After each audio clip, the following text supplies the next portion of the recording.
जालौर की घटना हुई, उसके बाद में जयपुर की घटना हुई, किस तरीके से देखते हैं? काफी राजनीति गरमाई हुई। देखो, ये घटनाएं हो जाती है, पर जिस तरह त्वरित कार्रवाई की पुलिस अधिकारियों ने, कलेक्टर ने, जिस तरह का उस पर एक्शन लिया, तुरंत गिरफ्तारियां हो गई।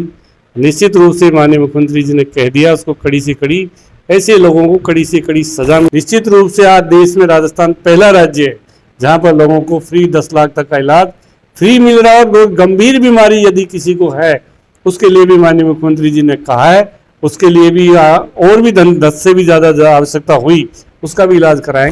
ये चिंता मेरी है, आप चिंता मत करो, आप अपने इलाज की बात करो। पैसा कहाँ से आएगा ये मैं बैठा हूँ और मैं पैसे की व्यवस्था करूंगा। ये मेरी चिंता है, आपकी चिंता नहीं है। ये पहले ही स्पष्ट कर चुके हो कि धन की कोई कमी स्वास्थ्य के लिए, हेल्थ के लिए नहीं आएगी। अब आगे बात करते हैं, जैसे अभी जालौर की घटना हुई, उसके बाद में जयपुर की घटना हुई, किस तरीके से देखते हैं? काफी राजनीति गरमाई हुई। देखो, ये घटनाएं हो जाती है, पर जिस तरह त्वरित कार्रवाई की पुलिस अधिकारियों ने, कलेक्टर ने, जिस तरह का उस पर एक्शन लिया, तुरंत गिरफ्तारियां हो गई। निश्चित रूप से माननीय मुख्यमंत्री जी ने कह दिया उसको कड़ी से कड़ी, ऐसे लोगों को कड़ी से। हमारे साथ आज बात करने के लिए स्वास्थ्य मंत्री महोदय प्रसाद लाल मीणा जी हैं। आज उनसे बात करते हैं स्वास्थ्य विभाग की किस तरह की तैयारी चल रही है, क्योंकि मौसमी बीमारियां चल रही है, उसके साथ कोविड चल रहा है। बात करते हैं सीधे। सर, मौसम चेंज हुआ है, बीमारियां चल रही है, साथ में कोविड है, किस तरह की तैयारियां हैं? सरकार की ओर से पूरी तैयारियां की जा रही है। विभाग को पूरा निर्देशित किया गया है, जो भी सस्पेक्टेड केस हो उसकी सबकी जांच करवाए और जांच करा के उसको तुरंत नतीजा उसका जैसा भी आए उसके अनुसार उसका इलाज जारी करें। और निश्चित रूप से अभी 8-10 दिन के अंदर विभाग के जो नए CMHO लगे उन्होंने सबने जांच का दायरा बढ़ाया है, और भी हम इसको ज़्यादा बढ़ाएंगे। ये सही है कि मौसमी बीमारियों में थोड़ी प्रॉब्लम होती है, हमेशा ही होती है इस तरह की, पर कोई भी डेथ वगैरह अभी इससे कोविड से हमारी स्टेट में नहीं हुई। और हॉस्पिटलाइज का परसेंटेज भी बहुत कम है। तो ये स्थिति निश्चित रूप से अभी नियंत्रण में है और बराबर हम इस पर निगाह रखे हुए हैं। और निश्चित रूप से पहले 2-3 लहर का मुकाबला किया सरकार ने, माननीय मुख्यमंत्री जी के निर्देश में किया, उसी तरह का अभी निश्चित रूप से हम उसके लिए पूरी सतर्कता बरत रहे हैं। बारिश हुई है, अभी मौसमी बीमारी है, तो उसके लिए किस तरह के इंतजाम हैं? नहीं, हमने एक तो वैक्सीन जो बूस्टर डोज थी उसको सब लोगों को लगाने के लिए माननीय मुख्यमंत्री महोदय भी आह्वान किया है कि सब बूस्टर डोज लगाएं, सार्वजनिक स्थानों पर अपना मास्क लगाएं, और जो भी जरा सा भी कोई सस्पेक्टेड हो मौसमी का, खांसी जुकाम बुखार हो, तो तुरंत उसकी जांच करवाएं, जिससे उसको इलाज की उसकी व्यवस्था की जा सके। और पूरी तरह पूरा विभाग एक तरह से अलर्ट मोड पर है अभी माननीय मुख्यमंत्री जी के निर्देश के बाद। निश्चित रूप से इसमें कहीं भी कोई विभाग की ओर से, सरकार की ओर से किसी तरह की कोताही नहीं बरतेगी। मुख्यमंत्री का सपना है कि स्वास्थ्य सेवाएं घर घर तक पहुंचे, गांव गांव तक पहुंचे, उसके लिए किस तरीके की तैयारी चल रही देखो, मुख्यमंत्री जी का जो सपना है, हमारे जो PSC है, CSC है, डिस्ट्रिक्ट हॉस्पिटल है, और हमारे जो सब सेंटर है नीचे की इकाई गांव में, उसके लिए भी हमने निश्चित रूप से हमारा कोई भी सब सेंटर 1 साल के अंदर बिना भवन के नहीं रहेगा। सारे भवन हम सैंक्शन कर दी, उन पर काम चल रहा है। जब भवन रहेगा वहाँ पर अभी 7,000 CHO हमने भर्ती कर लिए। NM हमारे सब सेंटरों पर है, CHO 4,000 और भर्ती करने की प्रक्रिया है अभी। निश्चित रूप से हम चाहते हैं CHO जो हमारा है, हमारा sub centre health wealth centre जो है, वो निश्चित रूप से ग्रामीण इलाके में पंचायत मुख्यालय पर लोगों को छोटी मोटी बीमारियों की, खांसी सर्दी जुकाम, छोटी बीमारियां, उनका इलाज वहीं पर हो जाए, उसके लिए पूरे विभाग को निर्देशित किया गया है। और 7,000 CHO भर्ती कर लिए, 4,000 भर्ती करने की और प्रक्रिया है। फिर हमारे सारे सब सेंटर में वहाँ एक NM और एक CHO रहेगा। उसके बाद गांव और ढाणी में जो लोग रहते हैं उनको भी 50 तरह की दवाइयाँ हर हेल्थ वेलनेस सेंटर पर मिलेगी। अब 2 कर्मचारी रहेंगे तो निश्चित रूप से जो प्रारंभिक तौर पर इन बीमारियों में लापरवाही होती है, वो तो आगे लापरवाही नहीं होगी। जब गांव में ही व्यवस्था होगी दिखाने की, तो निश्चित रूप से लोगों को उसका फायदा मिलेगा। है? सर, आप जब उद्योग मंत्री थे तब आपने काफ़ी अच्छा काम किया था। अब स्वास्थ्य मंत्री हैं, तो कोई ऐसे प्रायोरिटी पे काम जो हैंड टू हैंड करना है या जल्दी करना है?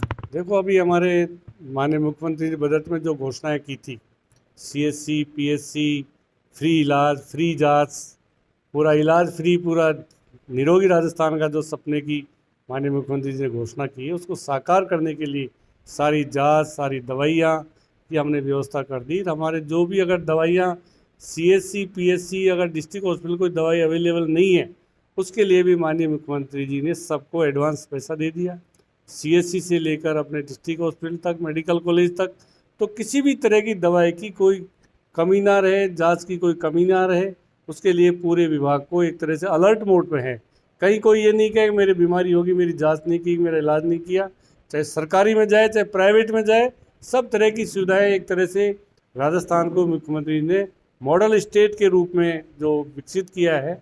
निश्चित रूप से आज देश में राजस्थान पहला राज्य है जहाँ पर लोगों को फ्री 10 लाख तक का इलाज फ्री मिल रहा है। और गंभीर बीमारी यदि किसी को है, उसके लिए भी माननीय मुख्यमंत्री जी ने कहा है, उसके लिए भी और भी धन 10 से भी ज़्यादा आवश्यकता हुई उसका भी इलाज कराएंगे, उसके जीवन की रक्षा करेंगे, उसके लिए धन की कोई कमी सरकार की ओर से नहीं आए।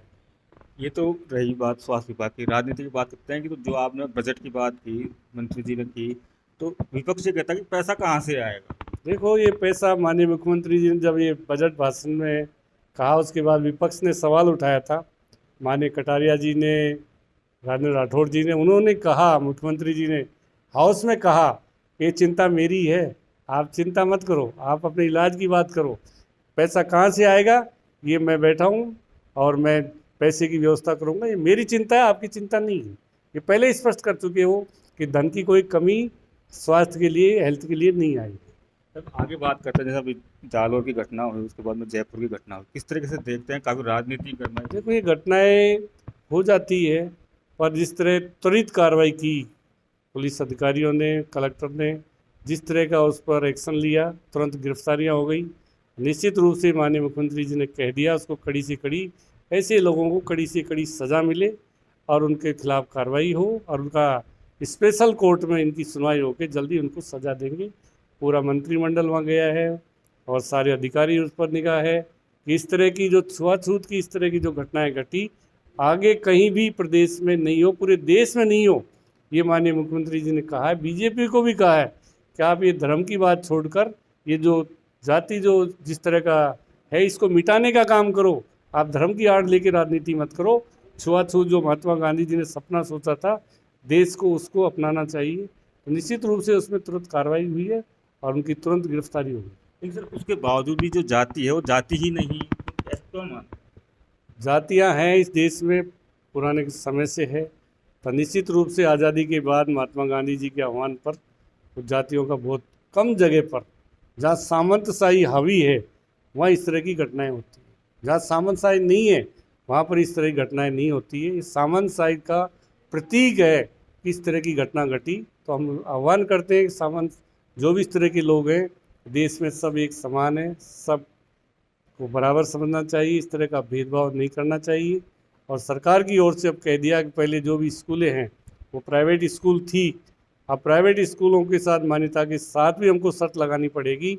इस तरह का अगर पानी पीने में भी भेदभाव करेंगे तो उन स्कूलों की मान्यता समाप्त कर देनी चाहिए। जिस तरीके से बाहर से चंद्रशेखर आज़ाद पहुंचे, चिराग पासवान पहुंचे, जिस तरह की जाति के हिसाब से जो राजनीति हो रही है, वो किस तरीके से देखते हैं? नहीं, ये तो पहुँचते हैं, पहुँचने वाले को, समाचार लेने वाले को किसी को मना थोड़ी करेंगे, सब जाएँ।